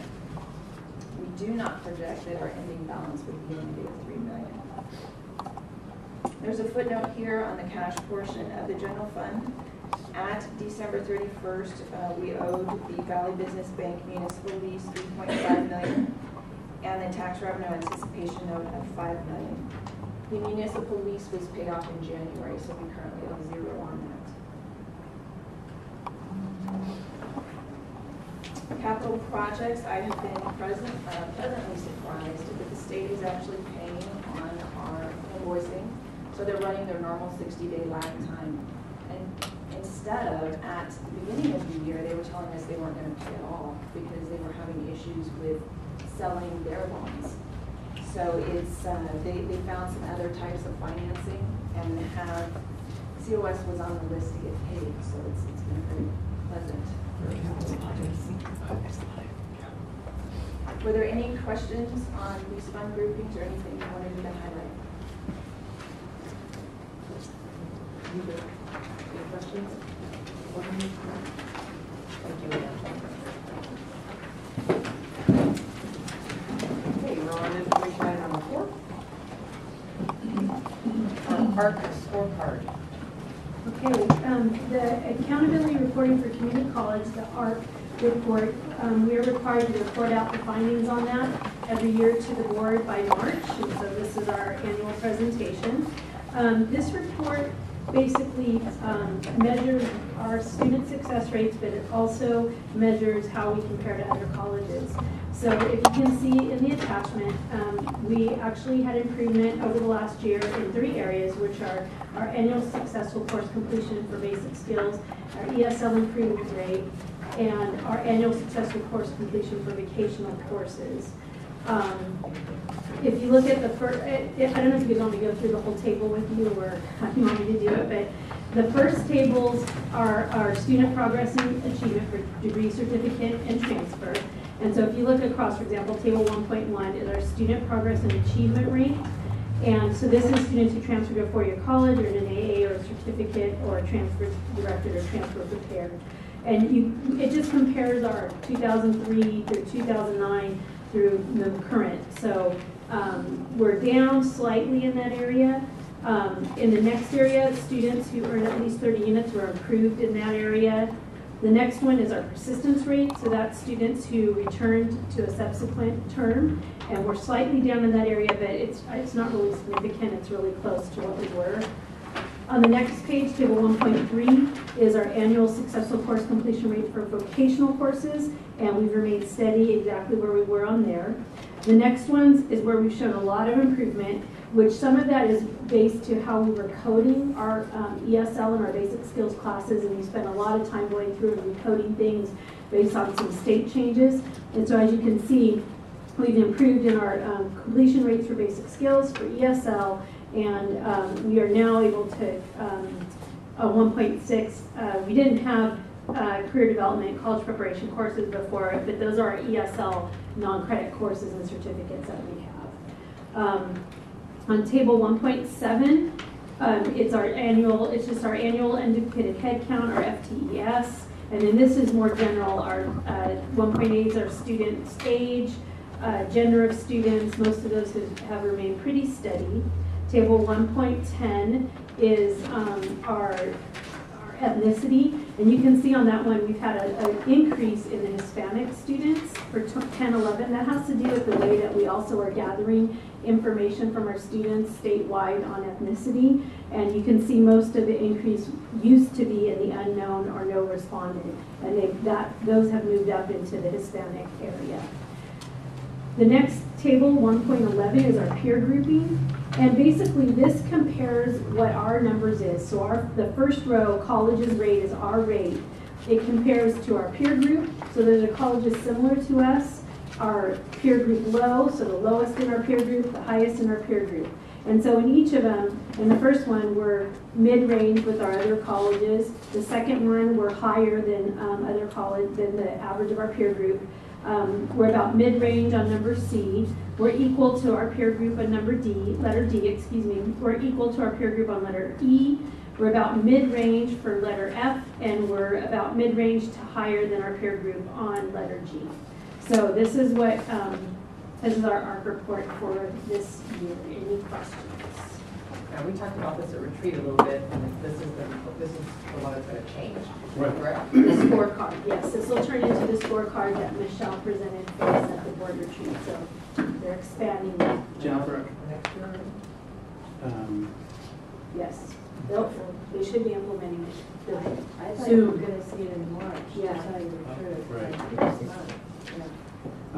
Just for my understanding, do we know who is in our peer group? Yeah, we do. There's a larger, this report that you see here comes in a larger report that has every community college in it. And so in that report, I didn't bring that entire packet to you. It shows who our like colleges are. I can send that to you. Okay, So it doesn't necessarily. I know there's some similar college ranking or something, some criteria. I just am interested to see who It's that is. really, there's a whole definition of how they choose the Right. peer colleges, and it's really complicated. Yeah, I can imagine. So it's not necessarily colleges in the Central Valley, it's colleges with a similar student makeup, similar Demographic. size, that kind of thing, so. And then Jennifer, they're like a year off then, obviously, so It's these numbers always- get a year off. It's always a year behind. These are actually our 2010 numbers that we're reporting on. So when do you report, you report yearly, what time of the year do you give all this information to do this? They actually give us the information. It's based off our MIS report, so it's everything that we have in our student database, and they compile everything we have in our student database, and they send it to us. And then we look at it, say, is it right or wrong? We prepare the response, which is what you see on the very last page. That's our response. And then that is what goes into the final report that they prepare and send out with all of the colleges in March or April. So the comment Jennifer made earlier about some of our numbers looking better because we examined how we code and actually enter our material. They're extracting from student information system database we already have, and if our input isn't good, our outcome's not going to be accurate. So we can make some corrections. And we've always had issues with our ESL report part of this, and it was because of the way we were coding things, but the state actually changed their coding system 2 years ago. So we went through and recoded everything that we had, and that's made a huge difference in the way our ESL results look. And now, any of the technology we talked about at retreat, is it going to be used for any of this or no? Some of the technology discussions we had. for reporting, not necessarily? Trying to jog my memory about which ones. The one that Michelle presented on the scorecard, yes, but I'm not sure which other ones we talked about. Do you remember? Do you know which ones? But this reporting, in terms of the way it's done with the technology we have, I'm saying is up to date and efficient. Yes. That's my question. Yes. Oh, okay. Yes, I'm trying to make sure these numbers are as credible as they can. Right. Yeah. Okay. But it goes back to kind of what we were talking about with our research office. We need to have as strong a research office as we can, and then also the MIS office, which is where Tim Hollabaw's area with all of the staff that we have there.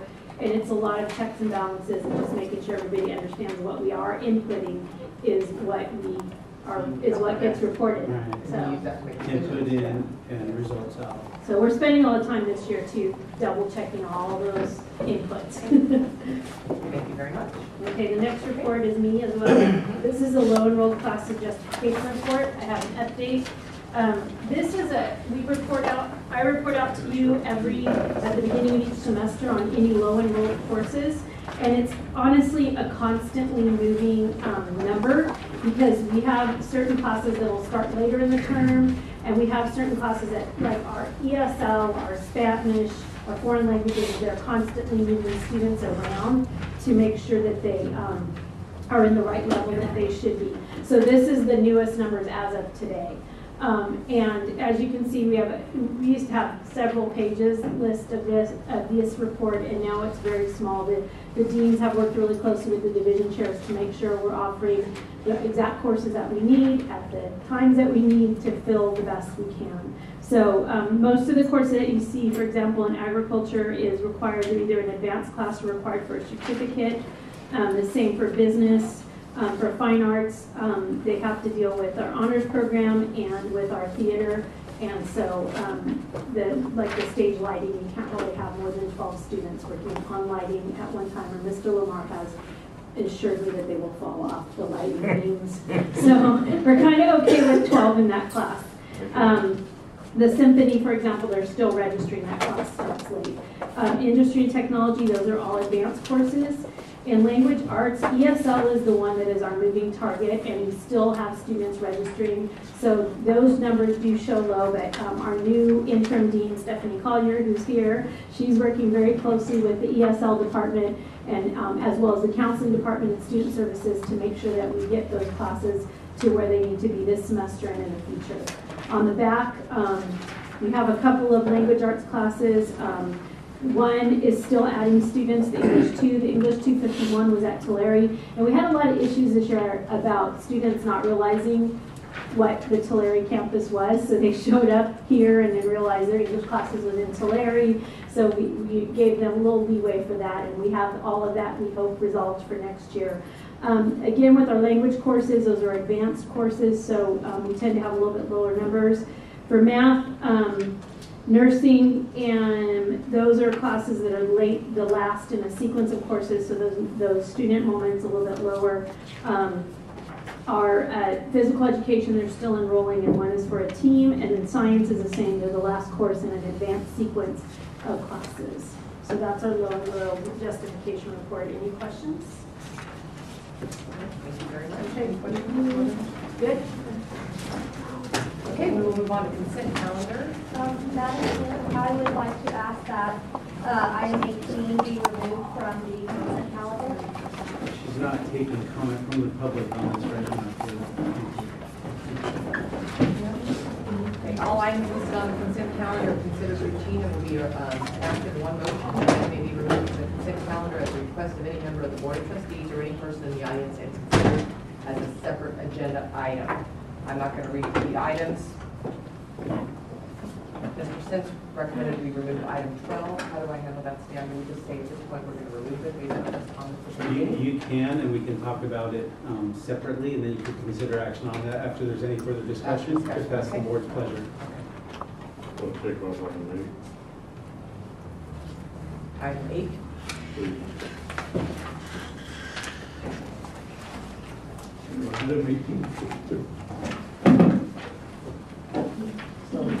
If you'd like to pull item 18, you can make that request. I make that. Okay, and then we can talk about 18 separately. Okay, so we pulled item 8. We need to make just a typographical, I guess, correction on item 9. That's supposed to be 2013, just for information purposes. Working budget. So we'll remove item 8. We will remove item 12. And we'll remove item 18. And then you can take, you can consider a motion on the remainder of that consent, approve that, and then come back and take those other 3 items one at a time. One at a time, okay. Do I have a motion to? So moved. Second. Second, all those in favor of approving the items that I mentioned with the exception of the 3 that I pulled, signify by saying aye. Aye. Motion passes.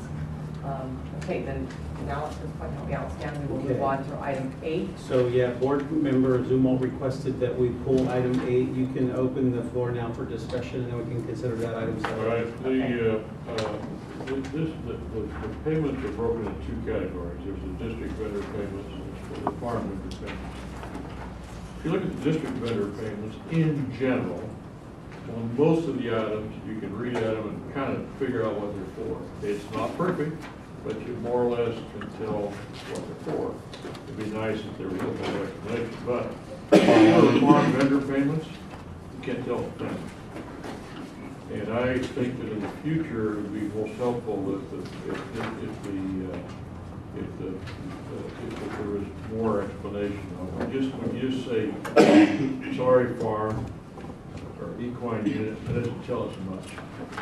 Now, I don't know that I want to hold anybody's feet to fire on this one, but I'm making a point issue out of this to hope that in 3 months, when these things come to us, we can kind of, in a casual way, give them more oversight if we know what it's for. If you buy a tractor, you get Morris Limited Son. I don't know. John, I'll let you know that I guess when I look at them, 99% of them make sense. I know where they're going because I sit on the Ag Advisory Committee. But I have met, and our Ag Advisory Committee is trying to redraft some bylaws and make these payments part of the meetings that the Ag Advisory Committee has on they try to have 2 to 3 meetings a year. But in general, they're supposed to approve budgets, which I think is real important for those budgets to be looked at by the Ag Advisory Committee, especially when you get into the farming situation, and it is a lot of dollars going in and out of the farm and Tulare. I believe there maybe could be a few more. I don't for a second think there's anything wrong. No, you don't know where they're going. That makes sense. I also think we're not discharging our responsibility. We have no idea what we're voting on. Anyway, with that motion, that comment for this month, I make a motion that we approve item 8. Second. All those in favor, say aye. Aye, okay. Payment of bills has been approved. And what we'll do in response to that is we'll work together to make sure that there's a little bit, I think really what we're talking about is providing a little bit more of a descriptor. You need one more column. For each of the items. Yeah, what I would say is, I think all you're looking for is probably the account code category that falls into. Something that we have at our disposal that gives you a better description. Well, if you notice the other category is not perfect, but it's satisfying. Right. Well, yeah, and if I took a look at this, John, I'll be honest, like the big ones, like the commodity, that's going to be for the animals, and like the Fletcher Dairy, those are going to be for the farming that Fletcher Dairy is doing, because the students aren't farming, so they're doing all the farming. So when I look at the big ones, they make sense to me, and if not, then I'll call Larry. But when I look at it, I guess from sitting on the Ag Advisory Committee, those make almost more sense to me than these other ones, although I look at these too. Well, but you're right. Maybe you need another column. Yeah. We can address it with additional descriptors. I'm not looking for a report, I'm looking for 3 words. Right. We got it. Okay. Yeah. Okay, now we will take item Next one is 12. 12. And the request was made to pull the Center for Applied Competitive Technologies and Business Industry Community Services Training Center. I guess the concern, if I remember it as was expressed, was just that there's questions about the credit and non-credit offering of the courses. I think this is a pretty well-established program in practice. I don't believe that there's anything, inappropriate or wrong with this, although there have been some concerns expressed. I don't know if Brent or Jennifer or Larry want to speak to the item so that the board can have a little bit better understanding what it is, but you're going to have to come up here, Larry, and do it from the podium so we can jump on the board. scholarships? I do, and if I may, I Oh, I'm have sorry. Mr. Sense's comments that you'd like to have addressed. Okay. Oh, there you go. Okay, that might help. Thank you. And then we'll be ready to respond, Larry, thanks. I'm Lisa Greer, I'm the president-elect for the Teachers Association for Costa. And Ed asked me in his absence to go ahead and share with you what the concerns are. Historically, VIX classes have been continuing education courses and have been offered for no credit. Offering these classes for credit may present some contractual and curriculum issues. It appears that VIX CCAT courses for credit may be contracting out unit member work. Any and all VIX CCAT courses for credit should meet the scheduling contractual requirements, whereby full-time faculty have first choice at selection. The classes need to be on the grid. This has not been the case in the past. The association has yet to receive this assurance. VIX CCAT courses for credit should be taught in the same time frame as other courses for credit. In other words, the courses should either be short-term, summer, or one-semester courses. And the VIX CCAT courses should meet the approval requirements of the curriculum committee as for other credit classes. Thank you.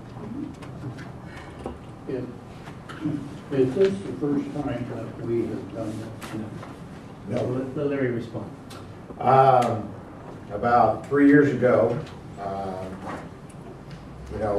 this institution was in a growth mode.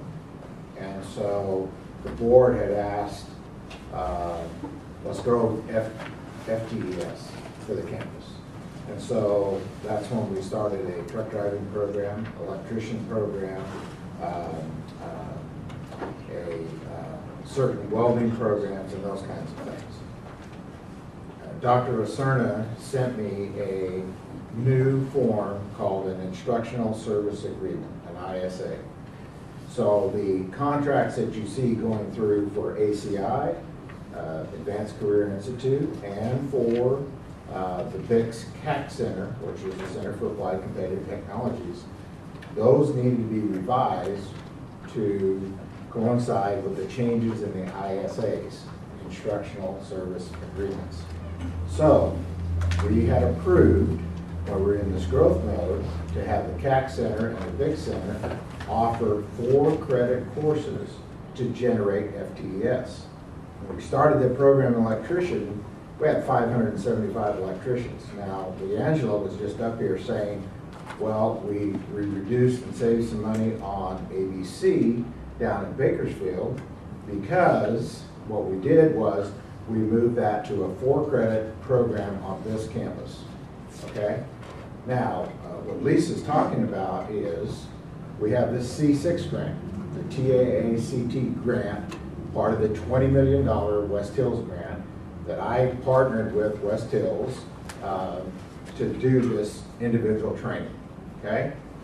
When we started that program, it was going to be a not-for-credit program, period. And then as it evolved, they told us it needs to be a credit program. So what Lisa's referring to is simply that, hey, we have a training program in which the outcome has to be a job. We are being funded for that, but they want us to have credit. So we put an industrial maintenance class and welding classes in the schedule, contracting with VIX, no different than we do with ACI, with Estes Cosmetology, with all those programs. And so we, the board, approved 3 years ago this same exact contract with the old ISA in it, okay? Then with the new independent service agreement, which is this contract here, we're renewing that with the new standard. So yes, we are offering, that's totally allowable by Title V and Ed Code, and so we're doing everything that we can to get through the requirements of this grant by offering credit. And do these credit classes, this is either for Larry or Jennifer, but I understood that these credit classes were offered in terms of how we schedule classes the same as all other four credit classes. Yeah, they are, and there's two different, like Larry said, two different grants that we're talking about. This one is updating the ISA, and the other one is the TAACCT one. That's the one that Costa and Senate both have some issues with, and those aren't the ones that are before you now, but those are, in fact, we pulled the not for credit for the spring so that we can work with Costa through spring to make sure that we follow all of the procedures to have those in the program, or in the schedule properly for fall. So these courses related to this consent agenda item have been previously approved by the board and previously offered, and now are being brought back to you because there's a revised instructional service agreement to renew these again and do them as we have in the past. And that came from the state, that there's a new format and for when we get audited on ISAs on how we have to do that. So am I the only one that's confused, or the rest of the board members confused? So if there's a state, you're required by the state to do this, but I'm feeling like we're getting an indication that we might not be in agreement with our contract with our faculty. So what happens, what comes next? What should we expect then? No, we can't participate in a grant or a program that conflicts directly with the master agreement with Costa. So what Larry's pointing out is these courses do comply. Yes, they're full credit courses.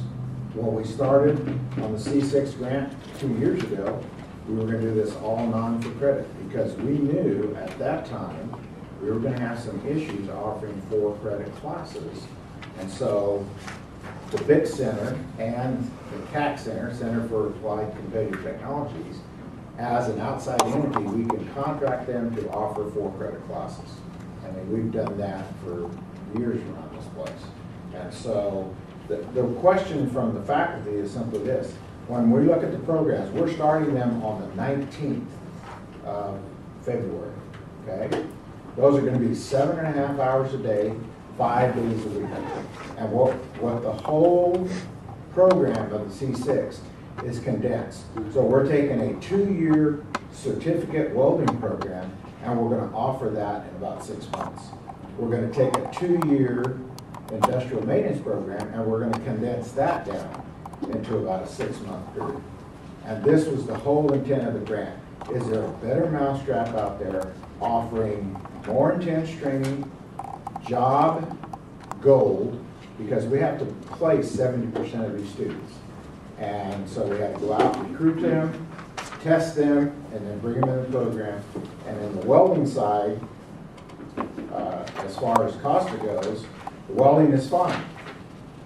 But the industrial maintenance, they don't feel as fine. So that's where the rub is. So it's okay to do the welding, but you can't do the industrial maintenance. As a condition of the grant, we agreed to be part of developing new models, new ways to arrange time and delivery of the instruction for certification. And that's why these variances are existing. The key in terms of our master agreement is if it's a 4-credit course, is it being scheduled and offered for staff to select and be a part of the way all other 4-credit classes are. And that's why I asked them the confirming question. That's how these are being made available to the faculty. Madam Chairman, I move that we approve the agreement before us with the BAC and the CACP. Second. Moved and seconded. All those in favor say aye. Aye. Any more discussion?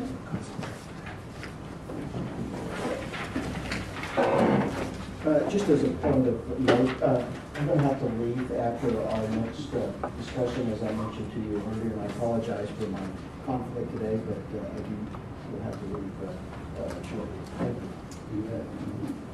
He gave me a note. Lori, I pulled 18 because I'm really not sure what the conflict is. Or, what I might do is ask. Do we even want to have them here, or are you recommending we have them here? Right. Here, probably the best person to give us a quick history would be Brent to come up and talk a little bit about not only the mechanics of how the Carl's Jr. contract is put together, but the recent sequence of events that we've gone through. It's the issues I think that are being brought forward about student surveys and student satisfaction and the definitions of healthy foods and what we might consider as healthy food policies and descriptions on our campus are bigger than just this particular service contract. So there's nothing to say that we still can't look at and consider a number of those other factors that faculty have brought forward. The question is, this is one part of our cafeteria food service program, and the recommended renewal for their service agreement is based on the fact that they're as cost effective as that type of an outside vendor can be in providing cafeteria services on our campus. And I'll let Brent explain a little bit how that works. Thanks, Dan. First, I want to just thank and commend Kayla, Matthew. See Philip's here too. All of them are interested. I know Paul's interested in this issue as well, and I want to assure them that the administration and me personally, we're all committed to making improvements over time with our food services.